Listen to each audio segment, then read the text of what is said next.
ராமானுஜதயா பாத்திரம் ஞானவைராக்யபூஷணம் ஸ்ரீமத்வேங்கடநாதார்யம் வந்தே வேதாந்ததேசிகம் யோ நித்யமச்யுதபதாம்புஜயுக்மருக்மவ்யாமோகதஸ்ததிதராணி த்ரிணாய மேனே அஸ்மத்குரோர்பகவதோஸ்ய தயைகசிந்தோः ராமானுஜஸ்ய சரணௌ சரணம் பிரபத்யே ஆரெனக்கு நின்பாதமே சரணாகத்தந்தொழிந்தாய் உனக்கோர் கைம்மாறு நான் ஒன்றிலேன் எனதாவியும் உனதே சேறுகொள் கரும்பும் பெருஞ்சென்னலும் மலிதன் சிறீவரமங்கை நாறு பூந்தன் துடாய் முடியாய் தெய்வநாயகனே. ஸ்ரீமதே வரமங்காநாயிகா சமேத ஸ்ரீ தோதாத்ரிநாத பரபிரம்மனே நமஹ. 108 திவதேச வைபவங்கள்ல பாண்டிய நாட்டு திருப்பதிகளில் ஸ்வயம்யக்த கஷேத்திரமாக விளங்கக்கூடிய தோதாத்ரின்னு சொல்லக்கூடியதான திருச்சிறீவரமங்கை வானமாமல்ல திவதேசத்தினுடைய வைபவத்தை தொடர்ந்து அனுபவித்துக் கொண்டு வருகிறோம். இப்போது தோதாத்ரி மகாத்மியத்திலே 10வது அத்தியாயம். இந்த அத்தியாயத்தினாலே ரோமச மகரிஷிக்கு எம்பெருமான் தோதாத்ரிநாதன் சேவை கொடுத்த விருத்தாந்தம் பேசப்படுகிறது. முதல்ல பெருமாள் இந்த வானமாமலைக்கு எப்படி வந்தார் அப்படின்னா, இந்த ரோமச மகரிஷி தபஸ் பண்ணிதான் பெருமாள் முதல்ல வானமாமலைக்கு வரார். அதனால வானமாமலைக்கு ஏற்பட்ட பெயர்கள்ல முதல் பெயரே ரோமச கஷேத்திரம் அப்படின்னு, ரோமசராலே தபஸ் பண்ணப்பட்ட இடம் அப்படின்றதுதான் முதல் பெயர். பொதுவா ஸ்தல புராணங்கள்லாம் எப்படி அமையும் அப்படின்னா, ஒரு க்ஷேத்திரத்தை பத்தின பிரஸ்தாவம் வரும், வரச்ச சிஷ்யாலாம் ஆச்சாரியரை கேட்பா, ஆச்சாரியர் ஏதாவது ஒரு அம்சத்தை சொல்லுவார், அதுல இருந்து புடிச்சுண்டு ஏதான ஒரு சந்தேகம் கேட்பா. இது எப்படி வந்தது சுவாமி, இவா எப்படி வந்தா, இந்த தீர்த்தத்துக்கு எப்படி இவ்வளவு மகாத்மியம், இந்த க்ஷேத்திரத்துக்கு என்ன அப்படி விசேஷம், வேறு க்ஷேத்திரத்தில் இல்லாதபடி இந்த க்ஷேத்திரத்துல என்ன ஒரு விசேஷாம்சங்கள் உண்டு அப்படின்னு அவர் சொல்றதுல இருந்து புடிச்சு கேள்வி கேட்டுட்டே போவா. அப்போ ஒன்னொன்னுத்துக்கும் ஆச்சாரியரானவர் பதில் சொல்லிட்டு வராப்புலதான் புராணத்தினுடைய அமைப்பு இருக்கும்.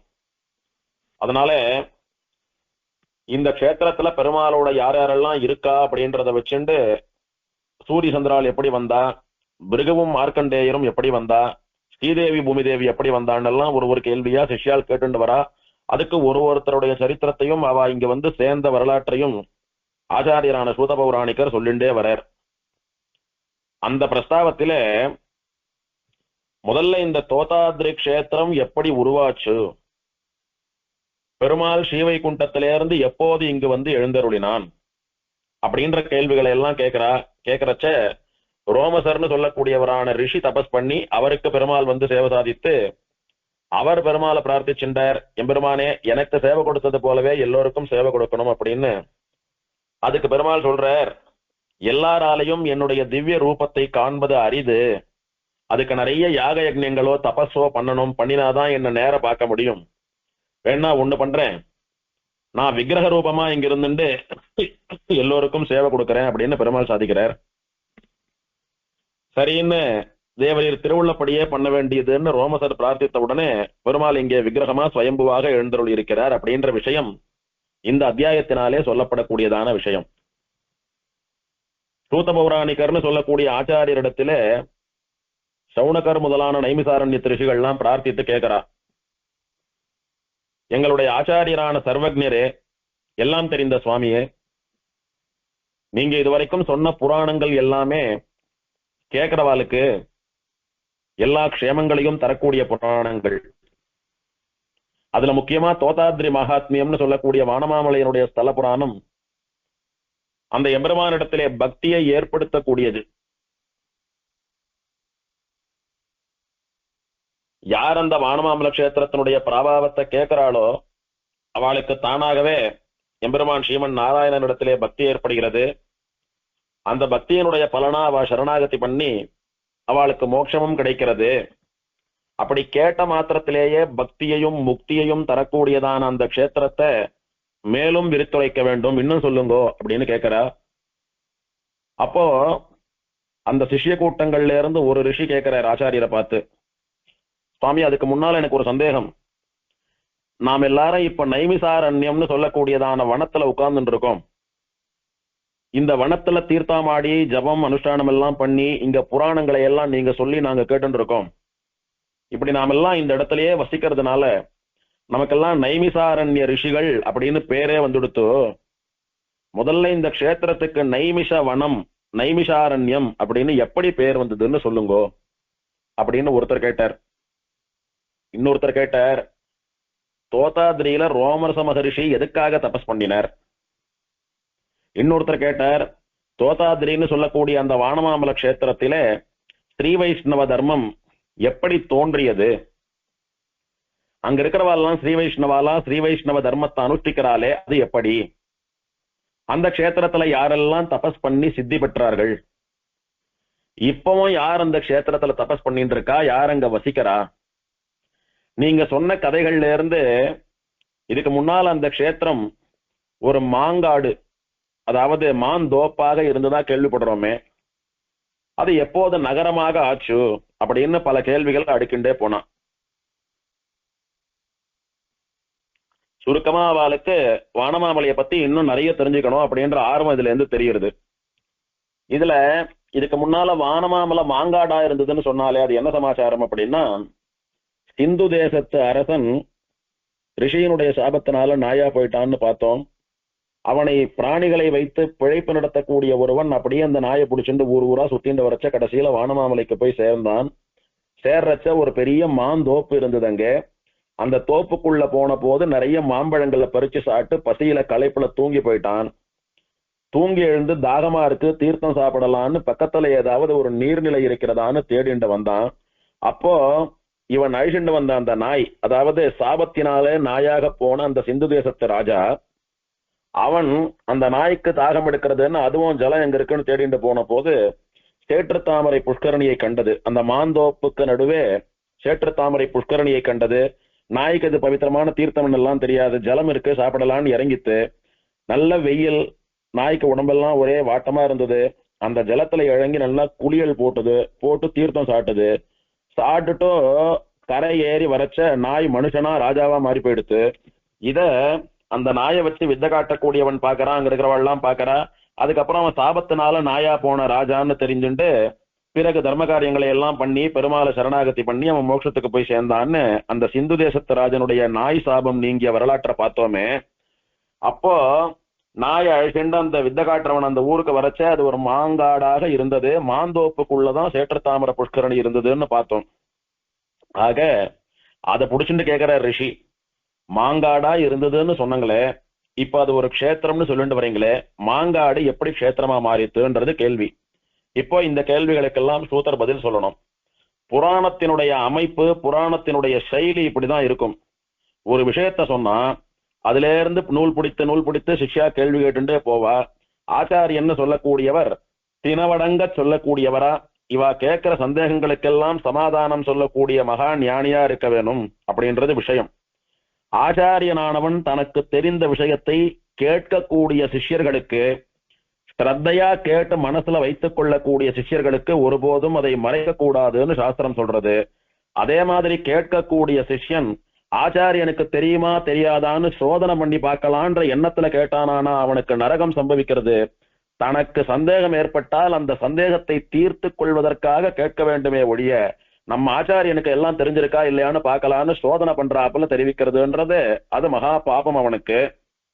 அதுபோல ஒரு விஷயத்தை சொல்லக்கூடிய ஆச்சாரியனிடத்திலே கேட்கிறவாளுக்கு பக்தி இருக்க வேணும்.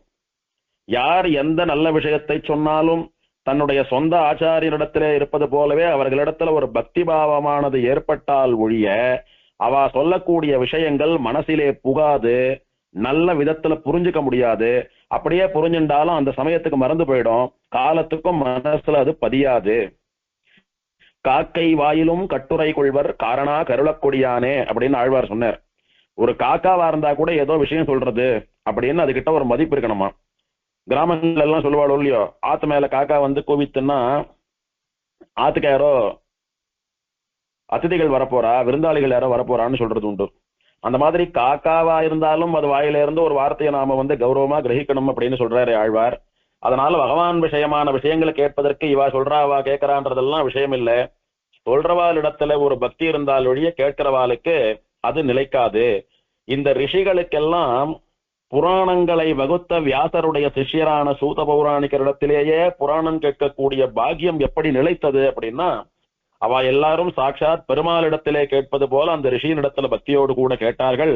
அதனால கேட்கிறவாளுக்கு பிரதானமா பக்தியும் ஸ்ரத்தையும், சொல்றவாளிடத்துல ஒரு கௌரவமும், கேட்கிற விஷயமான பெருமாளிடத்திலே மிகுந்த விசுவாசமும் இருந்தால் ஒழிய புராணங்கள் பகவத் அனுபவத்தை தராது அப்படின்ற விஷயத்தையும் சூதர் சிஷ்யாளுக்கு சொல்றார்.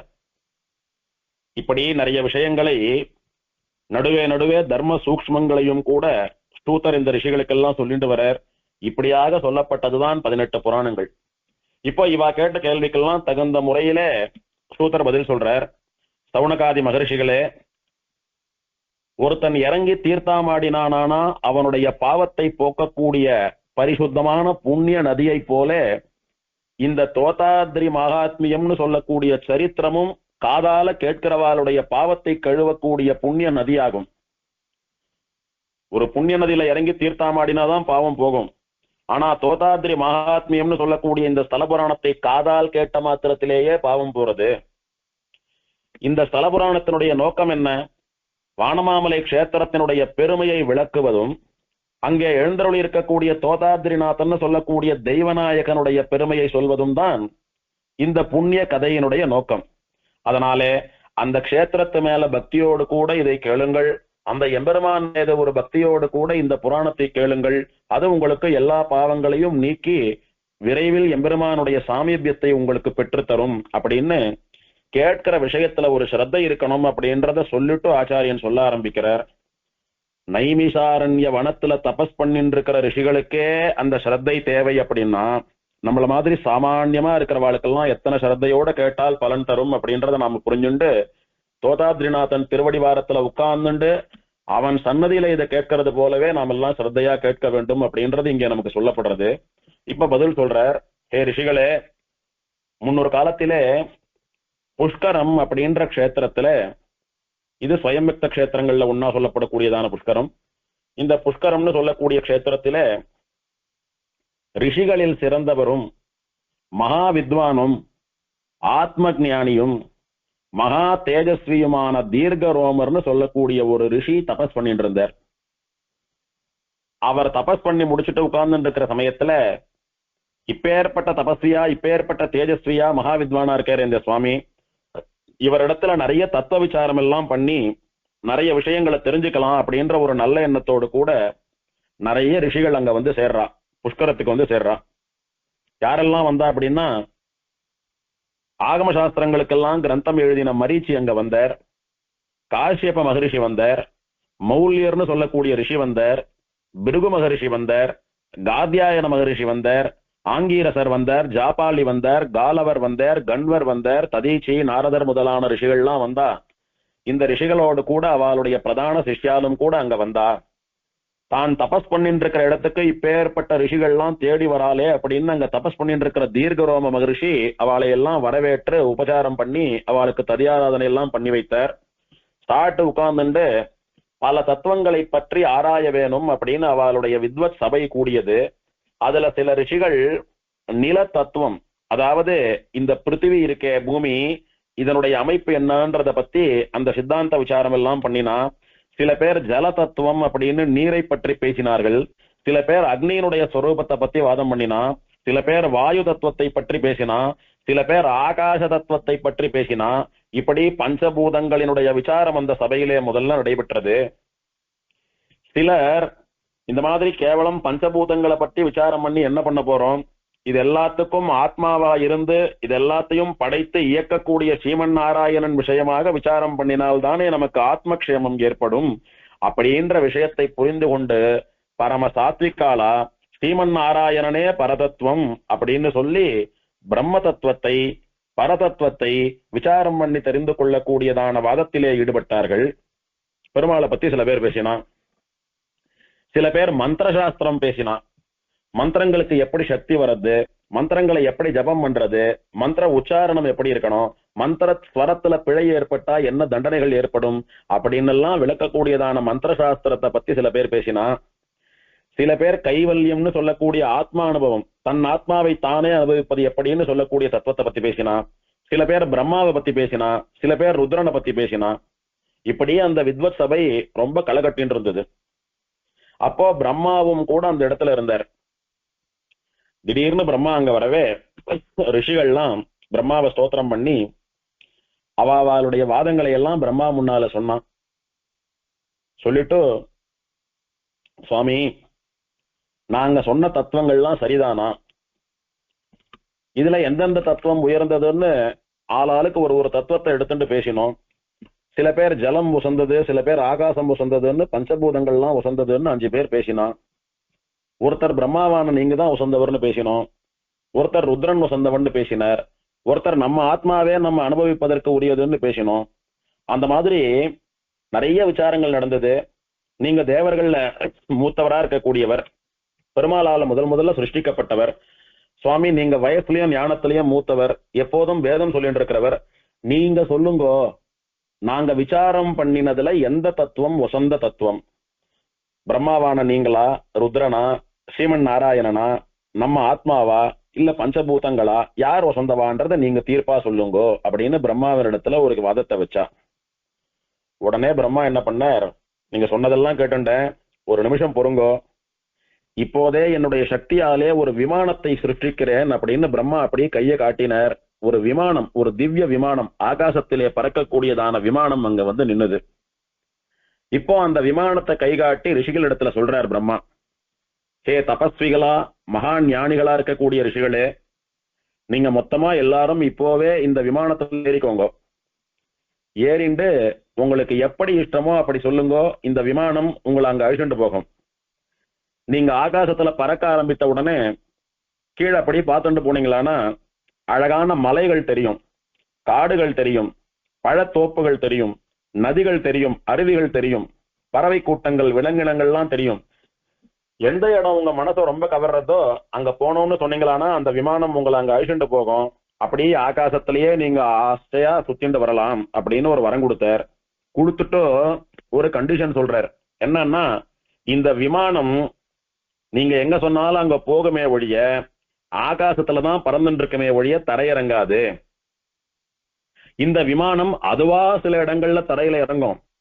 அப்படி எங்க அது இறங்குறதோ அது பரம பவித்திரமான பூமி, மிகவும் புண்ணியமான க்ஷேத்திரம், யாகம், யோகம், ஜபம், தபஸ் எல்லாம் பண்ணி சித்தி பெறுவதற்குரிய க்ஷேத்திரம் அப்படின்னு தெரிஞ்சுண்டு விமானம் எங்கு தரையிறங்கினாலும் நீங்க அங்க இறங்கி ஜபமோ தியானமோ யோகமோ தபஸோ பண்ணி ஸ்ரீமன் நாராயணனை ஆராதியுங்கள் அப்படின்னு பிரம்மா சொன்னார். அவளுக்கு கொஞ்சம் சந்தேகம். நாம தத்துவ விசாரங்களை எல்லாம் பண்ணிட்டு எந்த தத்துவம் வசந்ததுன்னு தீர்ப்பு சொல்லுங்கன்னு இவர் இடத்துல கேட்கிறோம். ஆனா இவரோ விமானத்துல ஏறி அப்படியே சுத்தி பார்த்துட்டு விமானம் எங்க இறங்குறதோ அங்க தபஸ் பண்ணி நாராயணன் ஆராதிங்கன்னு சொல்றாரு. ஒன்னும் புரியலையே. நாம கேட்ட கேள்விக்கு இவர் பதில் சொல்லவே இல்லையே. இவெல்லாம் கேட்ட கேள்விக்கு அவர் பதில் சொல்லிட்டார். எந்த தத்துவம் வசந்ததோ அந்த தத்துவத்தை தானே ஆராதிக்கணும். விமானம் எங்க தரையிறங்குறதோ அங்க இறங்கி நீங்க ஸ்ரீமன் நாராயணனை நோக்கி தபஸ் பண்ணுங்கன்னு சொன்னா என்ன அர்த்தம்? அவன் தான் இவா விசாரம் பண்ணின தத்துவங்கள்லயே வசந்த நிலையான தத்துவம், பரதத்துவம் அப்படின்னு அர்த்தமாறுதோ இல்லையோ? அது பாவம் அவளுக்கு புரியல. யாருக்கு புரியல? கேவலம் பெருமாளாலே சிருஷ்டிக்கப்பட்ட பஞ்சபூதங்கள்ல ஒன்னொன்னும் பெரிய தத்துவம்னு வாதம் பண்ணினாலே அவளுக்கெல்லாம் புரியல. பெருமாளாலே சிருஷ்டிக்கப்பட்ட பிரம்மாவும் ருத்ரனும் வசந்த தத்துவம்னு பேசினாலே அவளுக்கு புரியல. பகவானுக்கு அந்தர்யாமியா இருக்கக்கூடிய, பகவானுக்கு அடங்கி இருக்கக்கூடிய ஆத்மாக்கள்லாம் தத்துவம்னு பேசினாலே அவளுக்கெல்லாம் புரியல.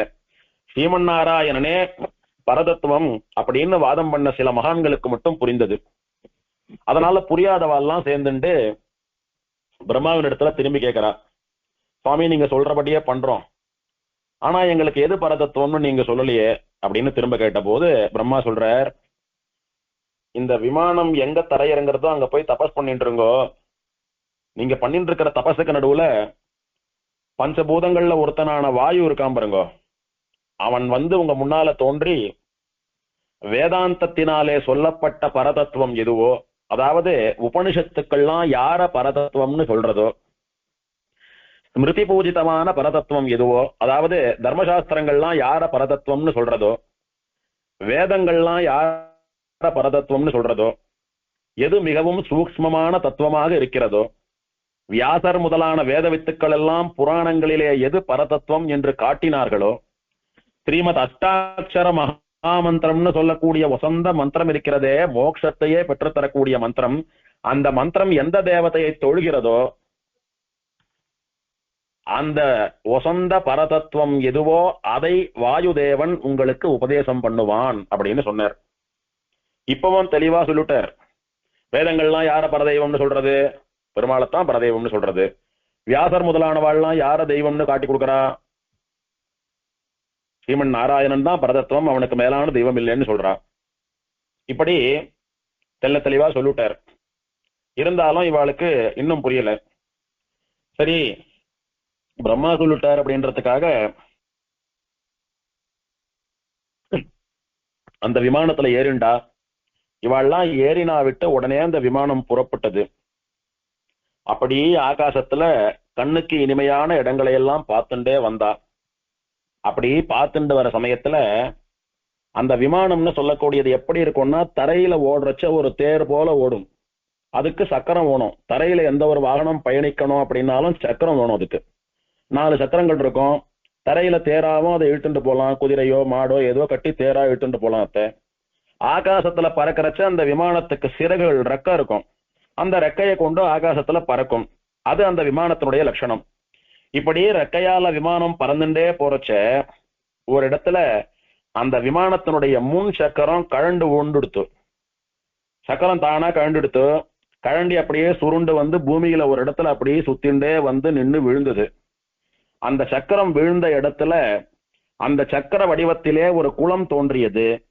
அந்த குளத்திலே பூமியிலிருந்து ஊற்று நீர் பெருக்கெடுத்தது. அந்த இடம்தான் நைமிசாரண்யம்னு சொல்லக்கூடிய நைமிசவனம். சக்கரத்துக்கு நேமின்னு ஒரு பேர் உண்டு. இந்த விமானத்தினுடைய, இந்த ரதத்தினுடைய முன் சக்கரம்னு சொல்லக்கூடிய நேமி இருக்கு பாருங்கோ, அந்த நேமி வந்து பூமியில வட்டமிட்டு குழிபறித்து விழுந்த இடம்தான் நேமி விழுந்த வனம். அதனால நைமிச வனம் அப்படின்னு பெயர் பெற்றது. வனம், அரண்யம் எல்லாம் ஒரே அர்த்தம் தானே. நைமிச வனம், நைமிசாரண்யம்னு சொல்லக்கூடியதெல்லாம் அந்த க்ஷேத்திரம் தான். அது திவ்யதேசமாக ஆழ்வாராலே களியனாலே மங்களாசாசனம் பண்ணப்பட்டிருக்கிறதான திவ்யதேசம். நைமிசாரண்யத்துள் எந்தாய் அப்படின்னு 10 பாசுரங்களாலே திருமங்கையாழ்வார் பெரிய திருமொழியிலே மங்களாசாசனம் பண்ணின பெருமாள் அந்த பெருமாள்.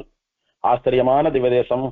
உலக இன்பங்கள்லாம் மனுஷனை எப்படி நரகம்னு சொல்லக்கூடிய படுகுழியிலே தள்ளி வதைக்கிறது அப்படின்ற அந்த காட்சிகளை எல்லாம் ஆழ்வார் அப்படியே பதைக்க கண்முன்னால கொண்டாந்து காட்டி, அப்பேற்பட்ட கொடிய தண்டனைகளை எல்லாம் நீங்கள் அனுபவிக்காமல் இருக்க வேண்டுமானால், நீங்க ஆனந்தமான சுக வாழ்வு வாழ வேண்டுமானால் நைமிசாரண்யத்து பெருமாளுடைய திருவடியிலே சரணாகதி பண்ணுங்கள் அப்படின்னு சொல்லி பிரபத்தியை நமக்கெல்லாம் உபதேசித்ததான ஆச்சரியமான வானிலா முருவல்னு தொடங்கக்கூடியதான பெரிய திருமொழி பதிகம். அப்பேற்பட்ட நைமிசாரண்ய வனத்திலேதான் இப்போது ஸ்தூத மகரிஷி உட்கார்ந்துண்டு வானமாமல ஸ்தல புராணத்தை சொல்லிட்டு இருக்கார். சவுனகர் முதலான சிஷ்யாலாம் கேட்டு இருக்கா. இந்த சக்கரம் கழண்டு விழுந்த கதையை ஏன் சொன்னார் அப்படின்னா, இந்த வனத்துக்கு எப்படி நைமிசாரண்யம்னு பேர் வந்ததுன்னு கேட்டாலே அந்த கேள்விக்கான பதில் இது. சரி, என்ன பண்ணினா, இந்த சக்கரம் விழுந்தது, அந்த இடத்துல அப்படியே ஒரு குழி உற்பத்தி ஆச்சு. அந்த இடத்துல பூமியில இருந்து தீர்த்தம் வந்தது. அதற்கு சக்கர தீர்த்தம்னு பேர் உண்டாச்சு. அந்த ரிஷிகள்லாம் பிரம்மாவினுடைய வாக்குப்படி இறங்கினான். விமானத்தை விட்டு அந்த ஊர்ல இறங்கினான். இறங்கி எந்த ஒரு வைத்திய காரியம் பண்ணாலும் தீர்த்தமாடணுமோ இல்லையோ, அதுக்கு ஹேத்துவா தண்ணி இல்லாத அந்த வனத்துல ஆச்சரியமா இந்த சக்கரமே கீறி பூமியில இருக்கிற தீர்த்தத்தை வரவழைத்து ஒரு சக்கர தீர்த்தமும் சிருஷ்டிக்கப்பட்டு விட்டது. அதனால பிரம்மா சொன்னபடி நாம யோகம் பண்றதுக்கும் தபஸ் பண்றதுக்கும் சரியான க்ஷேத்திரம் இதுதான் இவா தீர்மானம் பண்ணிண்டு நாள்தோறும் முறப்படி 3 காலம் அந்த சக்கர தீர்த்தத்திலே தீர்த்தாமாடிக்கொண்டு பகவானான ஸ்ரீமன் நாராயணனை நோக்கி தபஸ் பண்ணிட்டு இருக்கா. தபஸுக்கு நடுவுல ஒரு நாள் வாயுன்னு சொல்லக்கூடிய தேவன், பஞ்சபூதங்கள்ல ஒருத்தனா இருக்கக்கூடிய காற்று தேவன் வந்து இவா முன்னால நின்னு வேதாந்தங்கள், புராண இதிகாசங்கள், தர்மசாஸ்திரங்கள் எல்லாம் அறுதியிட்டு சொல்லக்கூடிய, நிஷ்கர்ஷமாக சொல்லக்கூடிய பரதத்துவம் ஒண்ணு உண்டுன்னா அது திருமகள் கேள்வனா ஸ்ரீயப்பதியா இருக்கக்கூடிய ஸ்ரீமன் நாராயணன் ஒருத்தன் தான். அவனை தவிர பரதத்துவம்னு ஒருத்தரும் கிடையாது. அவனுக்கு சமானமானவாலும் இல்லை, அவனை காட்டிலும் வசந்தவாலும் இல்லை அப்படின்னு எல்லோருக்கும் பிராணனாக இருக்கக்கூடிய வாயு. வாயுவுக்கு ஸ்வர்வாத்மகன்னு பேரு. சர்வாத்மகன் அப்படின்னா எல்லோருக்கும் ஆத்மா போலே இருக்கக்கூடியவன். ஆத்ம வஸ்து சரீரத்துல தங்கணும்னா பிராணன் நிக்கணும். பிராணன் போயிடுத்துன்னா ஆத்மாவும் சேர்ந்து போயிடுறதோ இல்லையோ. அதனால எல்லோருக்கும் பிராணனா இருக்கக்கூடியவன் யாருன்னா வாயுன்னு சொல்லக்கூடியவன். அவன் ஏன் இதை உபதேசம் பண்ணணும்? அப்படி என்ன பெருமாளை பத்தி நித்தியசூரிகளுக்கெல்லாம் தெரியாதது வாயுவுக்கு தெரிஞ்சுடுத்து அப்படின்னா பெருமாளுடையதான லீலையை புரிஞ்சுக்கணும். இங்க இவெல்லாம் வாதம் பண்றச்ச ஜலம்தான் வசந்ததுன்னு சில பேர் வாதம் பண்ணினான், வாயு தான் வசந்தவன்னு சில பேர் வாதம் பண்ணினான், ஆகாசம் தான் வசந்ததுன்னு சில பேர் வாதம் பண்ணினான், பிரம்மான்னு சில பேர், ருத்ரன்னு சில பேர். இப்போ பஞ்சபூதங்கள்ல ஒருத்தன் பஞ்சபூதங்களான நாங்கள்லாம் வசந்தவா இல்லை, எங்களை எல்லாம் படைச்சு இயக்கின்ற இருக்கிற அந்த பகவான் தான் வசந்தவன்னு சொல்லி ப்ரூவ் பண்ணிட்டான் வாயு. எங்க 5 பேரையும் பெரிய தத்துவம்னு பேசினீங்களே, அந்த 5 பேர்ல ஒருத்தனான நான் சொல்றேன், எங்க 5 பேரையும் படைத்தவன் அவன் தான் பரதத்துவம்னு அவன் வாயால ஸ்டேட்மெண்ட் கிடைச்சிடுத்து. இப்ப பஞ்சபூதங்கள் தான் வசந்த தத்துவம்னு வாதம் பண்ணவாள்லாம் தங்களுடைய அஞ்ஞானம் நீங்கி பரதத்துவம் ஸ்ரீமன் நாராயணனேன்னு புரிஞ்சுனுட்டா. சரி, பஞ்சபூதங்களை விட்டுடலாம். தேவதைகள்ல ருத்ரன் தான் பரதத்துவம், பிரம்மாதான் பரதத்துவம் அப்படின்னு பகவானாலே படைக்கப்பட்ட தேவதைகளை எல்லாம், அல்ப தெய்வங்களை எல்லாம் பரதத்துவம்னு வாதம் பண்ணினாலே அவளுக்கு அவா வாதம் பண்ணின தெய்வங்கள்ல இருந்து ஒருத்தர் சொன்னா புரியுமோன்னு அதனால பிரம்மா அங்க வந்தார். இவாளுக்கெல்லாம் என்ன பயம்னா, வாஸ்தவத்துல இவாளா பெருமாளால படைக்கப்பட்டவா, இவா யாரும் பரதத்துவம் இல்லை. அப்படி இருக்கிறச்ச இவாள மத்தவா பரதத்துவம்னு சொன்னா, இவா நாங்க பரதத்துவம் இல்ல, எங்களை படைச்சு இயக்கின்ற இருக்கிறவர் பெருமாள், அவர் தான் பரதத்துவம்னு சொல்ல வேண்டிய ஸ்வரூபம் இவாளுக்கு உண்டோன்னு அத பல இடங்கள்ல பிரம்மா பண்ணியிருக்கான். யார் இவனை பரதத்துவம்னு சொன்னாலும் நான் பரதத்துவம் இல்லை, எம்பெருமான் ஸ்ரீமன் நாராயணனே பரதத்துவம் அப்படின்னு பிரம்மா சொல்லுவான். ஆனா ருத்ரனுக்கு அந்த புகழ்ச்சி பிடிக்கும். நிஜத்துல அவன் பரதத்துவமா இல்லைன்னாலும் கூட ஏதோ கேட்கறதுக்கு நன்னா இருக்குன்னு பேசாம இருந்துருவான். இதத்தான் சுவாமி நம்மாழ்வார் தெரிவித்தார். பேச நின்ற சிவனுக்கும் பிரமன் தனக்கும் பிறர்க்கும் நாயகனவனே. நிறைய தெய்வங்கள் உண்டு, எந்த தெய்வத்தை சேவித்தாலும் மோட்சம் தர போறதுன்னு தப்பா நினைச்சுட்டு எங்கெங்கயோ போய் உழுந்துட்டு இருக்கிறீங்களே மூட ஜனங்களே. சில பேர் பிரம்மாவை பரதத்துவம்னு சொன்னா, அப்ப பிரம்மா நான் பரதத்துவம் இல்லை, பெருமாள் தான் பரதத்துவம்னு சொல்லி அவளுக்கு உண்மையை விளக்கினான். யார பரதத்துவம்னு சொன்னாலோ அவனே நான் பரதத்துவம் இல்லை, இவன் தான் பரதத்துவம்னு சொன்னா அதை விட சொந்த சத்தியம் எது இருக்க முடியும்? ஆனா பிரம்மா அந்த மாதிரி காட்டுன்ட்டான். இன்னொருத்தருக்கான் பாருங்க ருத்ரன்னு, அவன் பேசினா பேசி போட்டான், கேட்கறதுக்கு நன்னா இருக்கேன்னு பேசாம இருந்துட்டான். பேச நின்ற அப்படின்னா இன்னொருத்தர் பரதத்துவம் அல்லாத இவனை பரதத்துவம் என்று பேசினாலும் அதை கேட்டுக்கொண்டு பேசாமல் நின்ற, இவனுக்கு பிடிச்சிருக்கான் அந்த புகழ்ச்சி, அதனால உண்மையை சொல்லாம நின்றுட்டான். அதனாலதான் அவனை வைஷ்ணவா சேவிக்கிறது இல்லைன்னு வச்சுட்டு இருக்கோம். அதனால பரதத்துவம் அல்லாத அவனை பரதத்துவம் என்று நினைத்துக் கொள்ளாதீர்கள். அப்ப யார் பரதத்துவம் அப்படின்னா, ஆழ்வார் திருநகரில எழுந்தருள் இருக்கக்கூடிய பொழிந்து நின்ற பிரானே பரதத்துவம் அப்படின்னு சுவாமி நம்மாழ்வார் சாபித்தார். அதெல்லாம் எதை வச்சுட்டு சொல்றார் ஆழ்வார்? நடந்த விஷயங்களை வச்சுட்டு சொல்றார். நைமிசாரண்யத்துல இப்படி ஒரு விசாரம் நடந்த போது ருத்ரன் பரதத்துவம் பிரம்மா பரதத்துவம் எல்லாம் ரிஷிகள் பேசின போது பஞ்சபூதங்கள் சார்புல ஒருத்தன் நாங்கள்லாம் பரதத்துவம் இல்லைன்னு சொன்னானே, அந்த மாதிரி பிரம்மா சொன்னான். ருத்ரன் சொல்லியிருக்க வேண்டாமா? சொல்ல மாட்டான். நீங்க என்ன நினைச்சுப்பீங்க? அதனால அதுதான் நிஜம்னு நினைச்சுட்டு குழம்புவீங்கோ. என்னைக்காவது ஒரு நாள் உங்க ஆத்மஸ்வரூபம் கெட்டு போய் உங்களுக்கு மோட்சம் கிடைக்காது போற போதுதான் அவன் பரதத்துவம் இல்லைன்றது உங்களுக்கு தெரியும். அதே மாதிரி அந்த இக்கட்டான நிலைமையில நீங்க மாட்டிக்கிறச்சதான் பகவான் தான் பரதத்துவம்ன்றது உங்களுக்கு புரியும். உற்ற போதன்றி நீங்கள் ஒருவன் என்று உணர மாட்டீர். என்ன உற்ற போது? துயர் உற்ற போது, ஆத்மாவுக்கு ஒரு கஷ்டம்னு வர சமயம் தவிர இவன் தான் பரதத்துவம்னு உங்களால தெரிஞ்சுக்க முடியாது அப்படின்னு தொண்டரடிப்படி அழுத்தம் பாடினார். அப்படி எல்லாம் பகவான் ஸ்ரீமன் நாராயணன் தான் பரதத்துவம்னு சொல்லிட்டு வாயுதேவன் சொல்றான், எம்பெருமான் ஸ்ரீஹரியே பரதத்துவம், அவனுக்கு சமானமானவாலும் மேலானவாலும் கிடையாது. இதை நான் மட்டும் சொல்லல, என்னாலே உபதேசம் பண்ணப்பட்டதான வாயு புராணத்துல பல இடங்கள்ல சொல்லியிருக்கேன், மகாபாரதத்துல வியாசர் சொல்லியிருக்கார், பல புராணங்கள்ல சொல்லப்பட்ட விஷயம். வேதங்களும் தர்மசாஸ்திரங்களும் கூட ஸ்ரீமன் நாராயணனே பரதத்துவம்னு தெளிவா சொல்றது. பெரிய யோகிகள் எல்லாம் கூட தங்களுடைய ஹிருதயத்திலே நாராயணனையே தியானம் பண்ணி மோட்சத்துக்கு போறா. தத்துவ ஞானிகள் எல்லாம் பரம்பொருளா ஸ்ரீமன் நாராயணனையே கொண்டாடுறா. அதனால அப்பேற்பட்ட பரதத்துவமான ஸ்ரீமன் நாராயணனை தபஸ் பண்ணினால் உங்களுக்கு எல்லாம் சித்தி கிடைக்கும், மோட்சம் கிடைக்கும்னு வாயு வந்து பரதத்துவத்தை உபதேசம் பண்ணிட்டு போனான். இப்ப பிரம்மாவனுடைய வாக்கு பலிச்சு போயிடுத்து. அப்பேற்பட்ட ஒசந்த இடம்தான் இந்த நைமிசாரண்யம்னு சொல்லக்கூடிய நைமிசவனம். அந்த வனத்துல உட்கார்ந்துதான் நாம் எல்லாம் பேசிட்டு இருக்கோம் அப்படின்னு அந்த நைமிசாரண்யத்தினுடைய பெருமையை சிஷ்யர்கள் கேட்ட முதல் கேள்விக்கு பதிலை சூதர் சொல்லிட்டார். இப்ப ரெண்டாவதா சிஷ்யர் கேட்ட கேள்வி, ஆச்சரியமான தோதாத்ரி மகாத்மியத்தை பத்தி இன்னும் தெரிஞ்சுக்கணும் சொல்லுங்கோ அப்படின்னு கேட்க, அந்த கேள்விக்கு இப்போ சூதர் பதில் சொல்றார். மகா ஞானிகளா, தத்துவத்தை அறிந்து கொள்ளக்கூடிய ஆசை இருக்கிறவாளா, விஷ்ணு பக்தாலா இருக்கக்கூடிய உங்களுக்கெல்லாம் தோதாத்ரி ஸ்தேத்திரத்தினுடைய மகாத்மியம் ரொம்ப உசந்தது. அது உங்களுடைய விஷ்ணு பக்தியை இன்னும் வளர்க்கக்கூடியது. அந்த மகா ரகசியத்தை உங்களுக்கு மேலும் சொல்றேன் கேளுங்கோ அப்படின்னு சொல்லி ஆரம்பிக்கிறார். 1000 பேர்ல 3 பேர் தான் பெருமாளை வணங்கக்கூடிய பாக்கியத்தை பெறுகிறார்கள்னு சாஸ்திரம் சொல்றது. 1000 மனுஷா இருக்கா, 1000 மனுஷா கூட இல்ல சுவாமி, 1000 ஆஸ்திகா இருக்கா, தெய்வம் இருக்கு, ஏதோ ஒரு தெய்வத்தை நான் வணங்குவேன், அந்த தெய்வத்தாலதான் நான் நன்னா இருக்கேன்னு நம்புறவன் ஒரு 1000 பேர் இருந்தால் அதுல 3 பேர் தான் பெருமாளை சேவிக்கிறவாளா இருக்கா.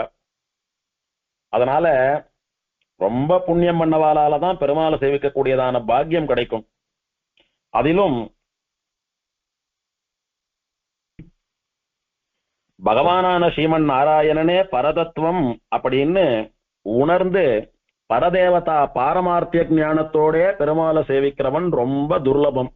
அதாவது எம்பெருமான் தான் எல்லா தெய்வங்களையும் படைத்தவன், அவனுக்கு மேலான தெய்வம் இல்லை, அவனே மோட்சம் கொடுப்பான்ற ஞானத்தோட கூட அவனை சேவிக்கிறவன் ரொம்ப கஷ்டம். அதுலயும் தன்னையும் ஏமாத்திண்டு மத்தவாளையும் ஏமாத்திண்டு சில பேர் இருப்பா.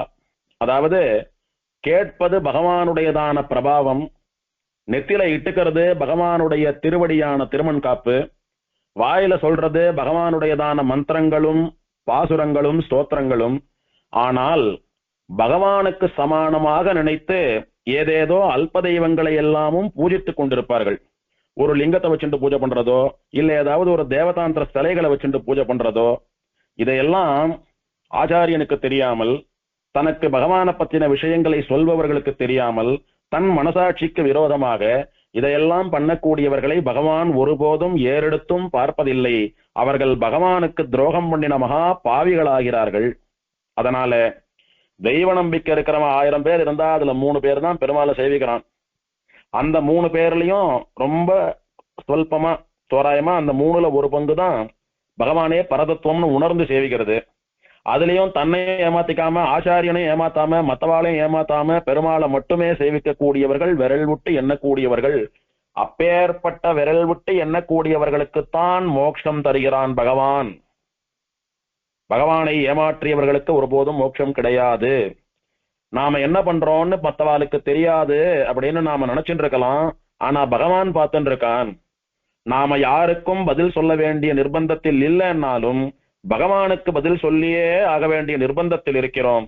பகவானுடைய வேலையாட்களாக இருக்கக்கூடிய திக்பாலக்கால்லாம் உட்கார்ந்துட்டு நாம என்ன பண்றோம்ன்றத பார்த்துட்டே இருக்கா. அதனால தாயாரை ஏமாத்துடலாம், தோப்பனாரை ஏமாத்துடலாம், ஆச்சாரியனை ஏமாத்துடலாம், பகவானையும் திக்பாலகாலையும் ஒருபோதும் ஏமாற்ற முடியாது. அவ பார்த்து நம்ம ஆக்டிவிட்டிஸ் என்னன்னு நோட் பண்றாலோ அதுக்குதான் பகவான் பலன் கொடுக்கறான். அதனால பரதத்துவம்னு வாயு யார உபதேசம் பண்ணினா, ஸ்ரீமன் நாராயணனே பரதத்துவம்னு சொன்னான். அவனை மட்டுமே சேவிக்கத்தான் மோட்சத்துக்கு போறா. நீங்கள்லாம் அப்பேற்பட்டவாளா, மறந்தும் புறந்தொழா மாந்தர்களா, பகவான் ஸ்ரீமன் நாராயணனை மட்டுமே சேவிக்கக்கூடிய ரிஷிகள். ஆகையினால இந்த மாதிரி ஆசை இருக்கிறவாளுக்குத்தான் அவனை பத்தின க்ஷேத்திர மகாத்மியங்கள் ஸ்தல புராணங்களை எல்லாம் சொல்லணும் அப்படின்னு என்னுடைய ஆச்சாரியரான வியாசர் எனக்கு சொல்லியிருக்கார். சுவாமி, இந்த சூத பௌராணிக்கரே எல்லா புராணத்தையும் சொல்றாரே, இவருக்கு எப்படி இதெல்லாம் தெரியும்னா, புராணங்களை எல்லாம் வகுத்தவரான வேதவியாசருடைய சிஷ்யர் இவர். வேதவியாசர் புராணங்களை எல்லாம் அருளி செய்த போது முதல்ல அவரிடத்துல புராணங்களை எல்லாம் காலக்ஷேபம் கேட்ட சுவாமி இவர். அதனால யார் புராணங்களை வகுத்தாலோ அவளுடைய நேரடி சிஷ்யர் இவர். அவரிடத்திலேயே புராணம் கேட்டவர். ஆழ்வாரிடத்திலேயே திவ்ய பிரபந்தம் கத்துறதுக்கு சமானம் இது. அவர் வாயால சொல்றதுனாலதான் இந்த ஸ்தல புராணங்கள்லாம் இத்தனை சத்தியமா பிரசித்தமா லோகத்துல பரவி எல்லாருடைய கஷ்டத்தையும் தீர்த்து எல்லாருக்கும் எல்லா நலன்களையும் பக்தியையும் முக்தியையும் தரக்கூடியதாக இருக்குன்றதை நாம புரிஞ்சுக்கணும். இப்படி சொல்லிட்டு அந்த மாதிரி ரொம்ப சொல்பமா பகவானை நேர சேவித்து பகவானுடைய அனுகிரகத்தினாலே தபஸ் பண்ணி வரம் வாங்கின்ற சில பேரை பத்தி சொல்றேன் கேளுங்கோ. இந்த கஷேத்திரத்துல பெருமாள் பக்கத்துல இருக்கிற சூரிய சந்திரால பத்தி பார்த்துட்டோம், ஸ்ரீதேவி பூமி தேவியை பத்தி பார்த்துட்டோம், ஊர்வசி திலோத்தமாவை பத்தி பார்த்துட்டோம். பாக்கி இருக்கிறவா 2 பேர் யாருன்னா பிருகு மகரிஷியும் மார்க்கண்டேய மகரிஷியும். பிருகு மகரிஷி இங்க தபஸ் பண்ணி தாயாரை பெண்ணாக பெற்று பெருமாளை மாப்பிள்ளையா பெற்றார் அப்படின்றதையும் பார்த்துட்டோம். இப்ப பார்க்க வேண்டியவர் ஒருத்தர் யாருன்னா மார்க்கண்டேயர்னு சொல்லக்கூடிய மகரிஷி மட்டும்தான். அவருடைய சரித்திரத்தை சொல்றேன் கேளுங்கோ.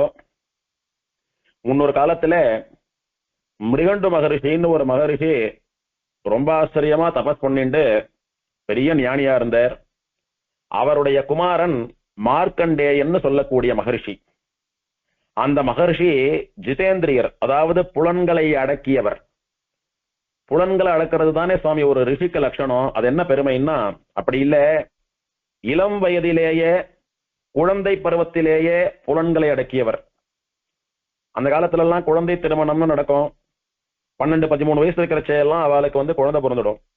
அந்த மாதிரியான வயசுலேயே அவர் புலன்களை அடக்கியவர்னா அவர் எப்பேற்பட்ட ஆத்ம ஞானியா இருக்கணும்ன்றதுக்காக இந்த வார்த்தை சொல்றோம்.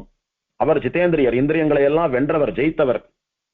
இந்திரியங்கள் புலன்கள் இழுத்த பக்கம் இவர் போல அதையெல்லாம் தனக்கு கீழே வச்சுருந்தார், தனக்கு கீழே அடக்கி வச்சுருந்தார். அவர் தபஸ் பண்ணி என்றும் 16ஆக வாழக்கூடிய வரத்தை பெற்று லோகத்துல பல க்ஷேத்திரங்களுக்கும் போய் அங்க இருக்கிற பெருமாளை எல்லாம் சேவிச்சுட்டு வந்தார். ஆனாலும் மனசுல ஏதோ ஒரு சஞ்சலம் இருந்துட்டே இருந்தது அவருக்கு. மனசு ஒருமுகப்படல. சரி, இத்தனை தபஸ் பண்ணிருக்கோம், சிரஞ்சீவி வரத்தை வாங்கிட்டோம், என்றும் 16ன்னு இளமையோடு கூட இருக்கக்கூடிய வரத்தை வாங்கிட்டோம், ஜிதேந்திரியனா இருக்கும், ஆனா மனசு இன்னும் கட்டுப்படலையே, எப்படி மனசு அடக்கிறதுன்னு யோசித்தார். யோசித்து திருப்பார்கடல் கரையிலே இருக்கக்கூடிய ஸ்வேத துவீபத்திலே நிறைய ரிஷிகள்லாம் தபஸ் பண்ணிட்டு மனதை ஒருமுகப்படுத்திட்டு பெருமாள் அனுபவிச்சுட்டு இருக்கா. அதை பாக்குறார். நாமளும் அதே மாதிரி திருப்பார்கடல்ல போய் மனது ஒருமைப்பட வேணும்னு தபஸ் பண்ணினா என்ன அப்படின்னு ஒரு எண்ணம் வந்தது அவருக்கு. சரின்னு திருப்பார்கடலுக்கு போனார். அங்க பெருமாளை சேவித்தார். சேவிச்சுட்டு திருப்பார்கடலுக்கு அருகே இருக்கக்கூடியதான ஸ்வேத துவீபத்திலே நித்தியம் வாசம் பண்ணி கொண்டு மனசை அடக்கிறதுக்காக தபஸ் பண்ணிட்டு வந்தார். அப்படியே ரொம்ப வருஷ காலம் நெடுங்காலம் தபஸ் பண்ணிட்டு இருக்கார். அந்த மாதிரி அவர் தபஸ் பண்ணிட்டு இருக்கிற சமயத்துல ஒரு நாள் பெருமாள் அவர் முன்னால நின்று சேவை கொடுத்தார். மார்க்கண்டேயா, எதுக்காக இங்க தபஸ் பண்றேன், உனக்கு என்ன வேணும்னு கேட்டார் பெருமாள். அப்ப மார்க்கண்டேயர் வாய் திறந்து பேசினார். எல்லா லோகங்களுக்கும் நாயகனாக இருக்கக்கூடிய பிரபுவே ஸ்ரீமன் நாராயணா, உன்னை சரணாகதி பண்றேன், என்னை அனுகிரகிக்கணும், என்னை ஆட்கொள்ள வேணும். அப்பா, எனக்கு ஒரு வரம் வேணும். நான் சாகா வரம் பெற்றேன், என்றும் இளமையோடு இருக்கக்கூடிய வரம் பெற்றேன். ஆனாலும் மனசு எனக்கு சஞ்சலமா இருக்கு. என் மனசு எனக்கு கட்டுப்படணும், எனக்கு வசப்படணும். எப்படி உடலையும் புலன்களையும் ஆசையையும் நான் அடக்கினேனோ அந்த மாதிரி மனசையும் அடக்கக்கூடிய சக்தி எனக்கு கொடு. அதுக்கும் மேல ஒரு ஆசை எனக்கு.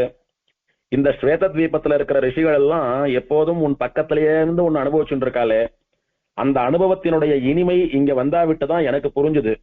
அதனால எனக்கும் அவளை போலவே எப்போதும் உன் அருகிலேயே இருக்கக்கூடிய உன்னுடைய சாமீபியத்தை தர வேண்டும். ஊர்வசியும் திலோத்தமாவும் என்ன கேட்டாலோ, சூரியனும் சந்திரனும் என்ன கேட்டாலோ, ஸ்ரீதேவியும் பூமி தேவியும் என்ன கேட்டாலோ, பிருகு மகரிஷி என்ன கேட்டாரோ அதே சாமீபியம். திருவனந்தாழ்வானும் கருடனும் என்ன கேட்டாலோ அதே சாமீபியம். பகவான் பக்கத்துல இருந்து அவன் அனுபவிச்சுட்டு அவனுக்கு கைங்கரியம் பண்ணக்கூடியதான எம்பெருமானை நெருங்கி இருக்கக்கூடிய பாக்கியத்தை வரமாக கேட்டார் இந்த மார்க்கண்டேயர். அப்பா, எனக்கு உன்னுடைய சாமீபியத்தை கொடுன்னு பிரார்த்திச்சுட்டார். உடனே பெருமாள், நீ ரொம்ப ஆச்சரியமா ஸ்வேத துவீபத்துக்கு தபஸ் பண்ணினே, நீ ஆசைப்பட்டபடியே உனக்கு என்னுடைய சாமீபியத்தை கொடுத்தேன். இந்த சாமீபியமானது எப்படிப்பட்டதுன்னா, என்னுடைய எல்லா க்ஷேத்திரங்கள்லயும் நான் எங்கெல்லாம் அர்ச்சாவதாரமா விக்கிரகமா கோயில் கொண்டிருக்கிறேனோ அந்த க்ஷேத்திரங்கள்ல எல்லாம் எங்கெல்லாம் உனக்கு என் பக்கத்துல இருந்து என்ன சேவிச்சுண்டு அனுகிரகம் வாங்கிக்கணும், எனக்கு கைங்கரியம் பண்ணணும்னு தோன்றதோ அங்கெல்லாம் நீ என் பக்கத்துல இருப்பே. எனக்கு விக்கிரக பிரதிஷ்டை பண்ணி சேவிக்கிறவா உனக்கும் விக்கிரகம் வச்சு உனக்கும் ஆராதனங்கள் எல்லாம் பண்ணுவா. அப்படி என்னுடைய பல க்ஷேத்திரங்கள்ல கர்ப்ப கிரகத்துல என்னை சேவித்துக் கொண்டோ எனக்கு கைங்கரியம் பண்ணி கொண்டோ என்னை அனுபவித்துக் கொண்டோ என்னுடைய சாமீபியத்தை பெறுவாயாகன்னு வரம் கொடுத்தார் பெருமாள். இன்னைக்கும் பார்க்கலாம், பல திவ்யதேசங்கள்ல பெருமாள் எழுந்தருளி இருக்கக்கூடிய கர்ப்ப கிரகத்திலே ஒண்ணு பெருமாளுக்கு வலதுபுறமோ இடதுபுறமோ இந்த மார்க்கண்டேயர் கை கூப்பிண்டு உட்கார்ந்துண்டோ நின்றுண்டோ மண்டியிட்டு கொண்டோ இருப்பார். எத்தனை திவ்யதேசங்கள்ல மார்க்கண்டேயர் இருக்கார். அதெல்லாம் அவருக்கு எப்படி கிடைச்சது அப்படின்னா, பெருமாள் திருப்பார்கடல்ல கொடுத்த இந்த வரத்தினாலதான் அந்த பாக்கியம் கிடைச்சது. இப்படி மார்க்கண்டேயர் எந்த க்ஷேத்திரத்துக்கு முதல்ல போலான்னு யோசித்தார். அப்போ இந்த ஆச்சரியமா பிரம்மா முதலான தேவர்கள்லாம் வந்து தபஸ் பண்ணி கொண்டிருக்கக்கூடிய தோதாத்ரி க்ஷேத்திரம் ரொம்ப வசந்த க்ஷேத்திரம், ஸ்வயம் வியக்த க்ஷேத்திரங்கள்லயே வசந்ததுன்னு பெருமாளுடைய வாயாலே சொல்லப்பட்ட புகழப்பட்ட க்ஷேத்திரம். இந்த க்ஷேத்திரத்துல இருக்கக்கூடிய ஸ்ரீவைகுண்டநாதனான தோதாத்ரிநாதனுடைய சன்னதிக்கு போய் சாமீபியம் பெற வேணும் அப்படின்னு வந்து இவன் பக்கத்திலே அமர்ந்து கொண்டு அவனுடைய சாமீபியத்தை வரமாக பெற்றார். அதன் பிறகு இன்னும் பல திவ்யதேசங்களிலும் பகவானுடைய கர்ப்ப கிரகத்திலே இருந்து கொண்டு அவனை அனுபவிக்க கூடியதான சாமீபியத்தை பெற்றார் மார்க்கண்டேயர். அப்படின்னு மார்க்கண்டேய ரிஷி எப்படி பல கோள்கள்ல கர்ப்ப கிரகத்துல இருக்கார் அப்படின்ற கேள்விக்கு பதில் சொல்லி முடித்தார். அந்த வரிசையில எந்த வரிசையில பிருகு மகரிஷி எப்படி பெருமாள் பக்கத்துல வந்து சேர்ந்தாரோ, மார்க்கண்டேய மகரிஷி எப்படி பெருமாள் பக்கத்துல பல திவ்யதேசங்கள்ல இருக்காரோ, அந்த வரிசையில் ரோமசர்னு சொல்லக்கூடிய மகரிஷியினுடைய சரித்திரத்தை இப்ப சொல்ல போறேன் கேளுங்கோ. இந்த ரோமசர்னு சொல்லக்கூடிய மகரிஷி திரிசவனம் பண்ணக்கூடிய மகரிஷி. சவனம் அப்படின்னா அக்னிஹோத்திரத்தை போல அது ஒரு அக்னியில பண்ணக்கூடியதான அனுஷ்டானம். இந்த சவனத்தை யார் பண்ணுவான்னா யாகம் பண்றவா பண்ணுவா. இந்த சவனம்னு சொல்லக்கூடியது ஒரு நாளைக்கு 3 காலங்கள் பண்ண வேண்டியது. பிராத சவனம்னு சொல்லக்கூடியது கார்த்தால பண்ணக்கூடிய ஹோமம், மாத்தியான்னிக சவனம்னு சொல்லக்கூடியது மத்தியானம் பண்ணக்கூடிய ஹோமம், சாயம் சவனம்னு சொல்லக்கூடியது சாயங்காலம் பண்ணக்கூடிய ஹோமம், அக்னிஹோத்திரம்னு சொல்லக்கூடியது நித்தியமே பண்ணக்கூடியது. எப்படி சந்தியாவந்தனம் நித்தியம் 3 காலம், பிராத சந்தியாவந்தனம், மாத்தியானிக்கம், சாயம் சந்தியாவந்தனம்னு 3 காலம் சொல்றோமோ, அதே மாதிரி அக்னிஹோத்திரமும் 3 காலமும் பண்ண வேண்டியது. அதே மாதிரி யாகம் பண்றவா யாகம் பண்ற சமயத்துல மட்டும் பண்ணக்கூடிய அக்னிஹோத்திரத்தை போன்ற ஒரு ஹோம விசேஷம் தான் இந்த சவனம்னு சொல்லக்கூடியது. அந்த மாதிரி ஒரு பிராத சவன காலம், கார்த்தால சவன ஹோமம் பண்ணக்கூடிய காலத்திலே வபா ஹோமம் பண்ணின போதுதான் காஞ்சிபுரத்திலே பிரம்மாவினுடைய யாக குண்டத்திலிருந்து தேவப்பெருமாள் அவதாரம் பண்ணினார் அப்படின்னு சுவாமி தேசிகனுடைய மெய்விரத மான்மியத்தில் ஆச்சரியமாக அனுபவித்தோம். அந்த மாதிரி திரிசவனம் பண்ணக்கூடியவர் இந்த ரோமசர். அப்படின்னா என்ன, 3 காலமும் சவனம் பண்ணிட்டு இருக்காருன்னா என்ன அர்த்தம், தொடர்ந்து மாறி மாறி ஏதாவது யாகங்கள் பண்ணிட்டே இருப்பார்னு அர்த்தம். அப்பேற்பட்ட மகா முனிவர் இவர். இவர் பஞ்சகால பராயணரா, பஞ்சகால அனுஷ்டானங்களை பண்ணிக்கொண்டு எப்போதும் ஸ்ரீமன் நாராயணனையே தபஸ் பண்ணி கொண்டிருந்தார். பகவானை சேவிக்கணும், அவனுடைய புண்ணிய கஷேத்திரங்களுக்கு போனோம், அவனுடைய புண்ணிய தீர்த்தங்கள்ல தீர்த்தாமாடணும் அப்படின்றதையே இவர் வரமாக கொண்டு பல புண்ணிய தீர்த்தங்களுக்கு போய் தீர்த்தாமாடிக்கொண்டு பல புண்ணிய கஷேத்திரங்கள்ல பெருமாளை சேவித்துக் கொண்டு அப்படி சஞ்சாரம் பண்ணிட்டு வந்தார். அப்படி வந்தவர் ஆச்சரியமா இந்த வானமாமல கஷேத்திரத்துக்கு ஒரு நாள் வந்து சேர்ந்தார். அங்கே அப்போ பெருமாள் இல்ல, கோவில் இல்ல, விமானம் இல்ல, ஆனால் சேற்று தாமரைன்னு சொல்லக்கூடியதான அந்த புண்ணியமான தீர்த்தம் மட்டும் இருந்தது.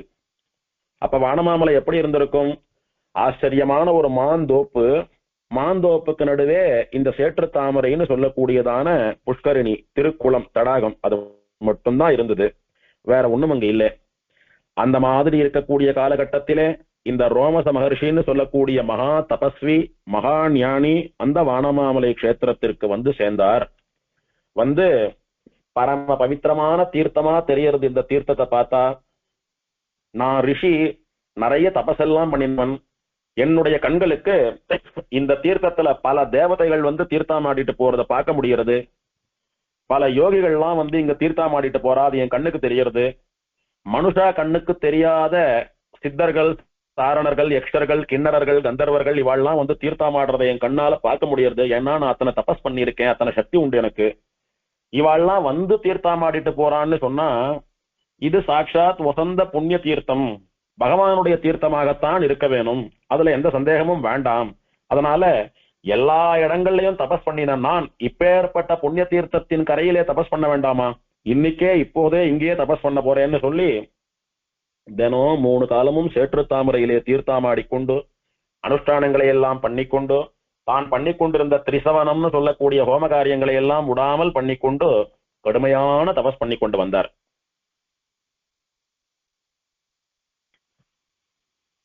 அப்படி தபஸ் பண்ணிட்டு வர சமயத்துல தேவர்கள், திக்பாலகால், இந்திரன் முதலவானவாள்லாம் அவர் சூழ்ந்துண்டார். சூழ்ந்துண்டு அவர் எப்ப கண்ணை திறப்பாருன்னு பார்த்தா. அவர் கண்ணை திறந்து பார்த்தா இந்திரன், அஷ்டதிக்பாலகா, அக்னி, வாயு, வருணன் எல்லாம் நிக்கிறா. இவர் அவளை பார்த்து, வாங்கோ தேவர் தலைவனான இந்திரனே வா, திக்பாலகாலே வாங்கோ, எதுக்காக வந்தீங்கோ நான் தெரிஞ்சுக்கலாமா அப்படின்னு கேட்டார். இல்ல, நீர் இவ்வளவு ஸ்ரத்தையா தபஸ் பண்றதை பார்த்தா எங்களுக்கு எல்லாம் பயமா இருக்குன்னு இவா அவ்வளவுதான் சொன்னார். அதுக்கு மேல ஒன்னும் சொல்லலைவா. இப்படி தபஸ் பண்றதை பார்த்தா எங்களுக்கு பயமா இருக்குன்னு இந்திரன். உடனே ரிஷி சிரிச்சு விட்டார். நீங்கெல்லாம் ஒன்னும் வருத்தப்படாதங்க, நான் இந்திரா உன்னுடைய பதவிக்கு வரணும், நான் இந்திரன் ஆனோன்னு தபஸ் பண்ணல. அஷ்ட திக்பாலகாலே உங்களுடைய பதவிக்கும் நான் வேட்டு வைக்கவில்லை. இங்க வந்திருக்கிற யாரோட பதவிக்கும் நான் வரணும்னு நான் ஆசைப்பட்டு தபஸ் பண்ணல.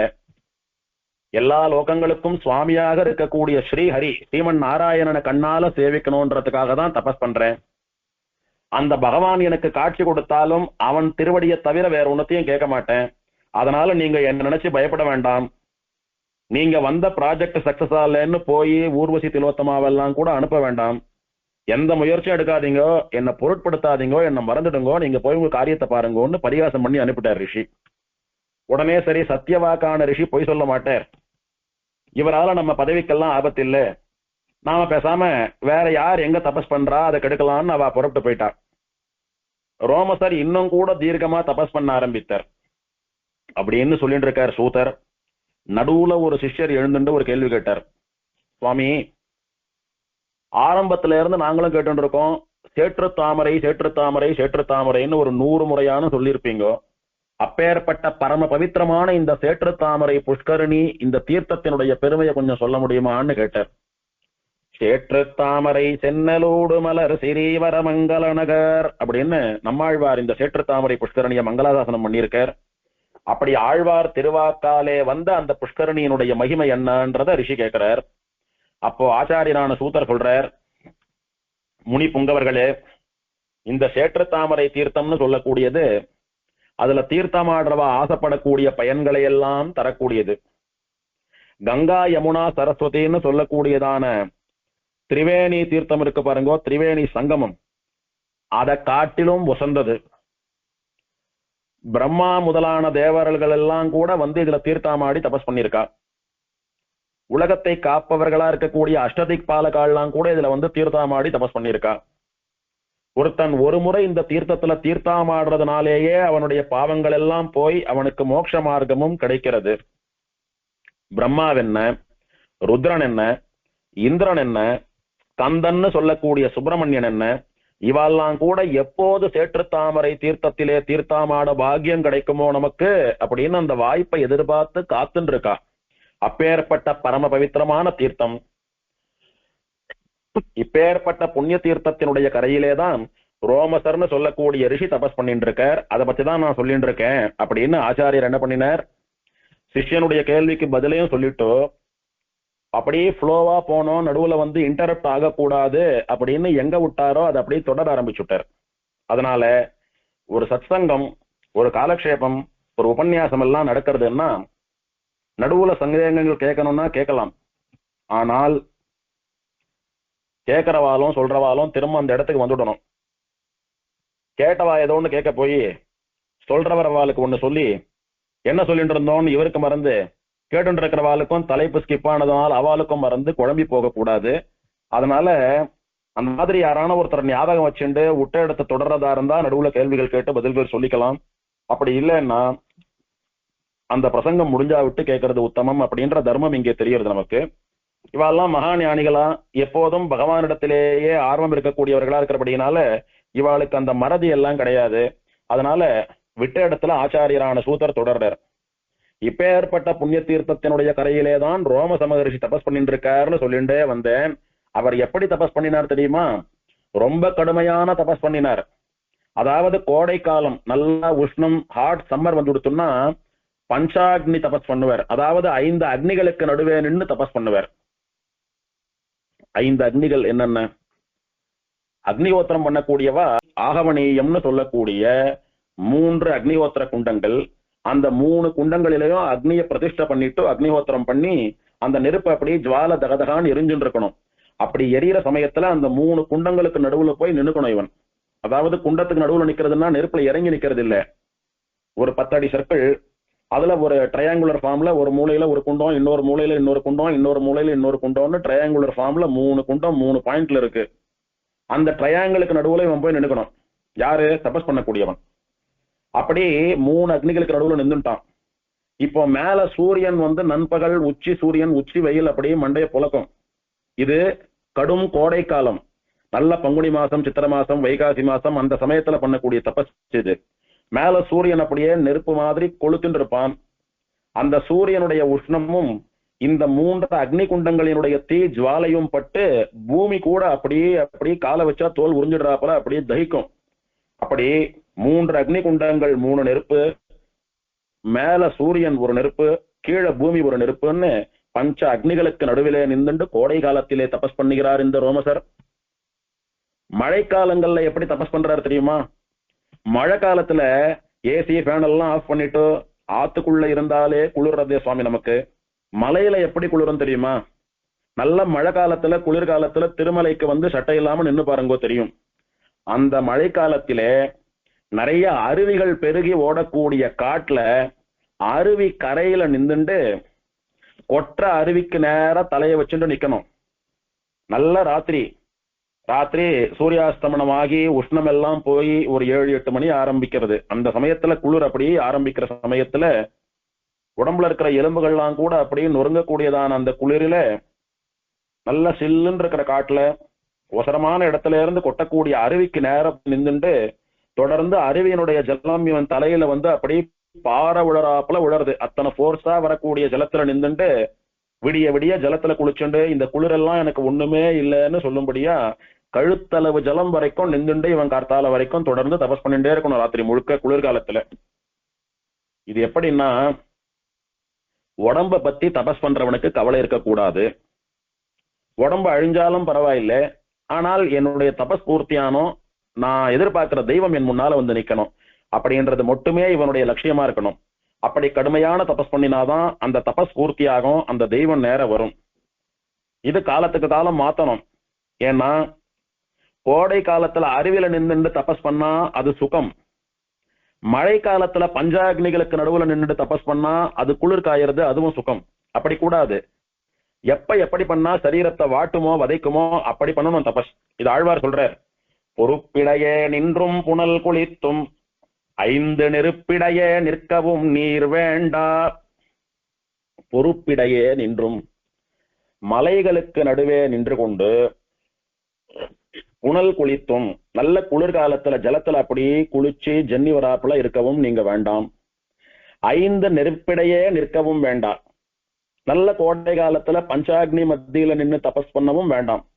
அப்ப எப்படி சுவாமி எங்களுக்கு நல்ல கதி கிடைக்கும்னா, விருப்புடைய வெக்காவே சேர்ந்தானை மொய்மலர் தூய் கை தொழுதால் அக்காவே தீவினைகளாய்ந்து.